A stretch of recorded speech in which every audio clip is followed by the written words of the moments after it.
A bullet that cannot be matched to a gun. A conservative icon shot dead on a college campus. And a viral firestorm that exploded across social media in a matter of hours. On the last day of March 2026, a court filing in the Charlie Kirk murder case sent shockwaves through the internet.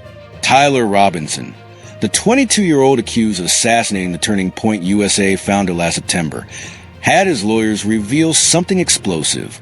The Bureau of Alcohol, Tobacco, Firearms, and Explosives could not identify the fatal bullet to the rifle allegedly tied to their client.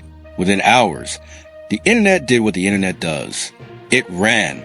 Candace Owens, the conservative commentator who has spent months pushing alternative theories about Kirk death, declared she was 99.9% certain Tyler Robinson did not pull the trigger.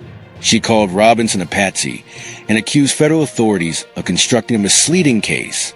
Other voices joined the chorus, claiming the official narrative was crumbling. But here is the question that matters. Did the viral news about the Charlie Kirk incident today actually get confirmed? Let us separate fact from fiction. The confirmed fact is this. The ATF report stated the bullet could not be identified to the rifle allegedly tied to Robinson. That is real. That came from a court filing. That is not a rumor. But confirmation of a technical finding is not the same as confirmation of innocence. Ballistics experts who have analyzed the situation say the public is misreading what this actually means. Stephen Howard, a forensic expert who testifies in cases nationwide, explained that with rifles, it is actually common for bullets to be too damaged for conclusive matching. Rifle bullets travel at double the speed of handgun rounds, sometimes exceeding 2,000 feet per second. That velocity generates enormous kinetic energy. When that bullet hits bone and tissue, it often fragments or deforms beyond recognition. One retired FBI supervisor agent put it bluntly, unable to identify is not the same as ruled out. That is a finding of inconclusiveness, not exoneration.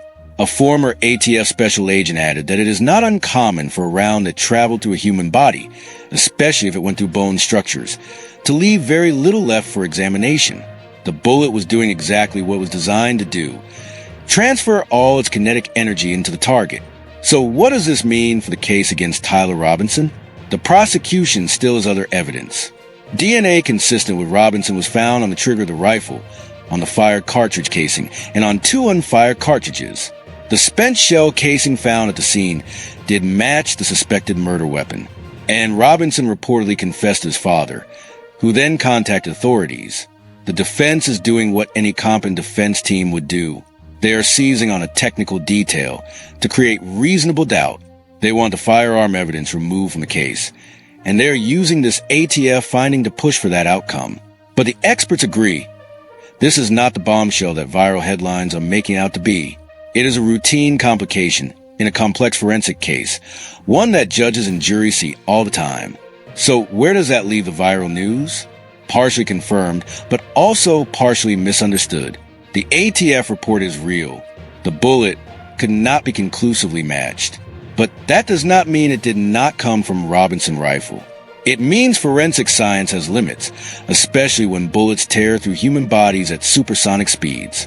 In an era where every court filing becomes a headline, and every headline becomes a conspiracy theory, the real skill is learning to read past the first sentence, to understand that inconclusive does not mean innocent, to recognize that a legal strategy is not the same as a factual revelation.